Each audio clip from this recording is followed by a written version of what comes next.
ከነዚህም የኢንቨስትመንት ባንኮች መካከል አንዱ የሆነው የሲቢኢ ካፒታል ኢንቨስትመንት ባንክ ዋና ስራ አስፈጻሚ አቶ ዘመዴነህ ንጋቱ ከእንግዲህ የትኛውም አክሲዮን ከኢንቨስትመንት ባንክ ውጪ ለገበያ ማቅረብ እንደማይቻል ይገልጻሉ።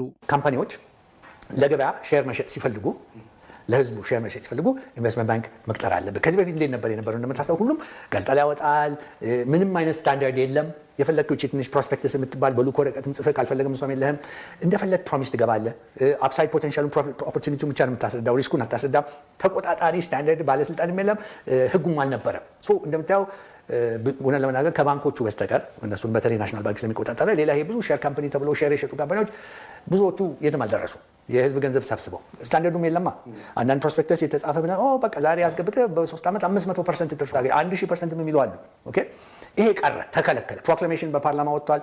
የኢትዮጵያ ካፒታል ማርኬት ራሱን ያቋቁማቸው ዳይሬክቲቮች፣ መመሪያዎች አሉት። ካሁን በኋላ በራስህ ዝም ብለህ ሼር ለህዝብ መሸጥ አትችልም። የህዝብ ገንዘብ ነው፣ የህዝብ ሀብት ነው። ስለዚህ ህዝቡን ፕሮቴክት ማድረግ አለብን።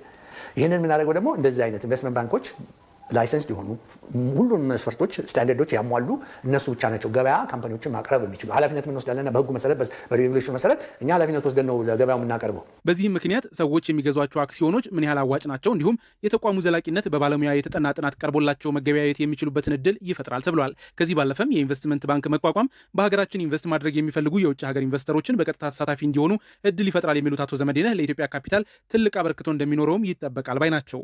ይሄ ካፒታል ማርኬት ሲቋቋም አንዱ ትልቁ ነገር የኛም ደግሞ የማቋቋም አድቫንቴጅ ምንድነው? ፎሬን ፖርትፎሊዮ ኢንቨስትመንት ተፈቅዷል። የውጭ ኢንቨስተሮች ዳይሬክትሊ ኤክስቼንጁ ላይ በኤክስቼንጁ በኩል አድርገው በእኛ በኩል ኦፍኮርስ እኛን አይነት ካምፓኒ መቅጠር አለባቸው።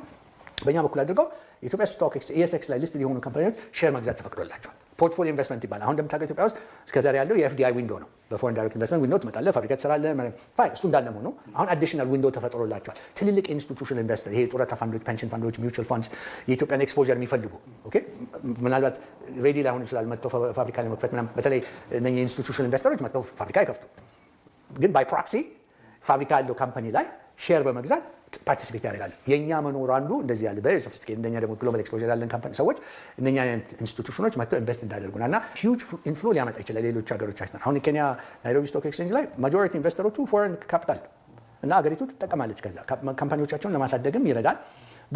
በፖርትፎሊዮ ደግሞ ኤክስፖዠር ከሰጠው በኋላ ይላመድና በኤፍዲአይ ዊንዶ ደግሞ በቃ አሁን ደግሞ ሞር ዲፕሊ ገባለው የሚልም ሊመጣ ይችላልና ብዙ ጠቀሜታ አለው። ስራ ይፈልጋል። አዎ ጀማሪዎች ነን። አዎ ግን ይሄ የምንሄድበት አቅጣጫ ይሄ ነው። የሲቢኢ ካፒታል ኢንቨስትመንት ባንክ የኢትዮጵያ ንግድ ባንክ 70% ድርሻ እንዲሁም የግል ባለሀብቶች 30% ድርሻ ይዘው በ100 ሚሊዮን ብር የተቋቋመ ሲሆን ካፒታሉን በቅርብ ጊዜ ውስጥ እንደሚያሳድግ ተገልጿል። አርትስ ቴሌቪዥን ከአቶ ዘመዴነህ ንጋቱ ጋር ያደረገውን ሙሉ ቆይታ በአርትስ ቴሌቪዥን ወርልድ ዩቲዩብ ቻናል እንድትከታተሉ ጋበዝ ናችሁ።